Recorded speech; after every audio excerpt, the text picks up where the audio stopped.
Guaranteeing success for almost any business is almost impossible, but I reckon there is one way that you can guarantee failure, and in this video I'll tell you what it is.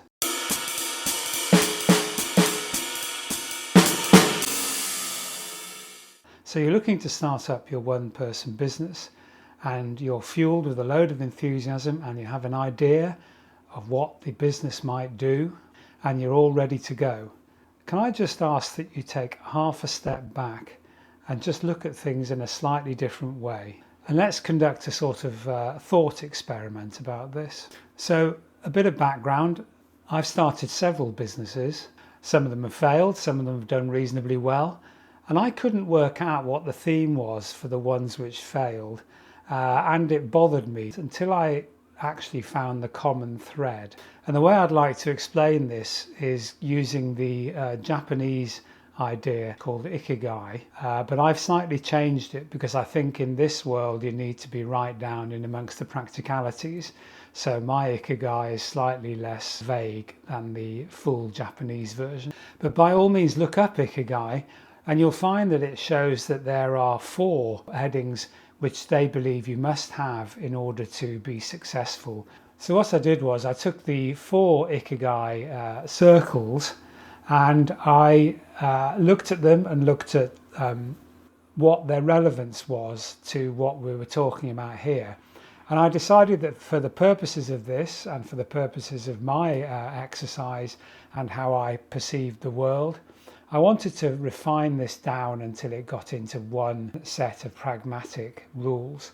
And so I took out the circle concerning what the world needs. Perhaps that can come in later, but for the moment let's focus down into the 3 remaining areas. What you love doing, what you reckon you can get paid for, and what you reckon you're good at. Fans of Venn diagrams will quickly have highlighted the fact that right in the middle is probably the sweet spot where you're doing something that you love, it's being well paid and you're really good at it. So that really is what we're looking for.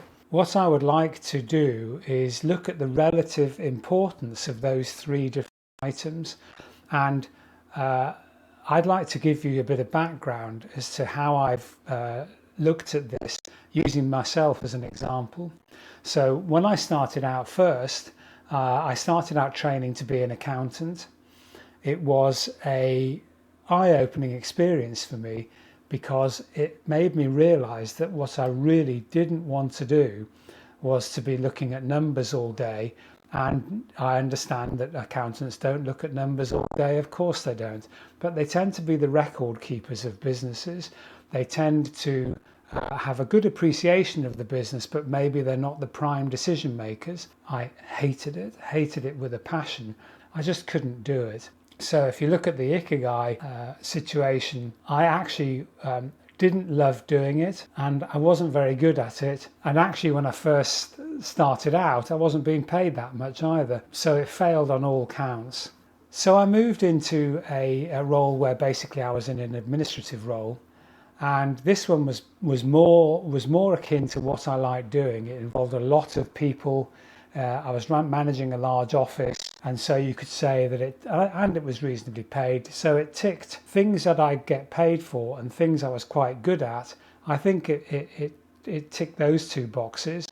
The problem was, while I enjoyed it, I didn't really kind of love it that much, and so I think that became something which became apparent both to me and probably to the company I was working with, so that when they hit hard times, when they downsized 30% of their team and 30% of their management team, I was in one of the 30%. That gave me what in retrospect became a massive boost, because in order to earn some money, I'd always fancied the idea of going into sales. I could give that a real go if I could manage it, and it taught me a hell of a lot. But I wasn't particularly good at it. I was okay, but I wasn't good at it. So I was getting paid for it. I was reasonably enjoying it, but I wasn't very good at it. So it didn't quite tick all the boxes. And finally, I got into the point where I started up my own business and I became my own one-person business. And I realised that the thing which was driving me most was the fact I really enjoyed doing it. So the 3 circles that we've been talking about for me rapidly made me realise that they were in fact stretched in some ways. So I recognised I've tried various things, and the ones which inevitably failed were the ones that I, after a short while, began to feel like they were becoming a routine. And I realised that although things were going reasonably in the new businesses, I didn't enjoy them. And in the longer term, they basically felt the effect of that.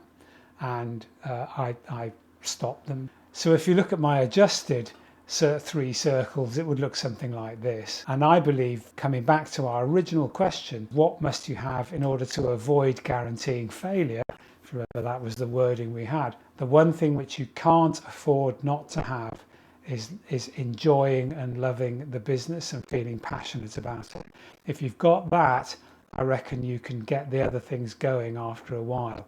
Without it though, when times get hard, I think that's the key thing that will trip you up. So I hope you've enjoyed this. There are more videos coming along very soon. Please like and subscribe.